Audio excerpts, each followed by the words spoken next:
ইন্দ্রনগর চৌধুরী টিলাতে গত বছর আমরা করেছিলাম, এটা আমাদের দ্বিতীয় বছর।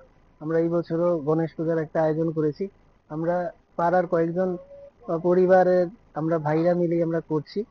তো এটা আমাদের উদ্দেশ্য হলো আপনার এই এখন দেখা যাচ্ছে বর্তমান যুব সমাজ এই নেশার দিকে ঝুঁকছে, তার জন্য আমরা চাইছি যে সবাইকে একত্রিত করে পূজার মাধ্যমে যাতে আমরা একটা অনুষ্ঠানের আয়োজনও করতে পারি, আর পূজাটাকেও যাতে সাফল্যমণ্ডিত করতে পারি, এই আমাদের ইচ্ছা।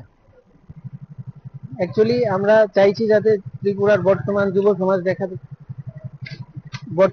সমাজকে দেখা যাচ্ছে এখন নেশার দিকে ঝুঁকে যাচ্ছে, তার জন্য আমরা চাইছি যে আমরা বর্তমান যুব সমাজ মিলে সবাই একটা ভালো করে পূজার আয়োজন করতে পারি, যাতে সবাই এইদিকে পূজার দিকে একটু ব্যস্ত থাকতে পারে।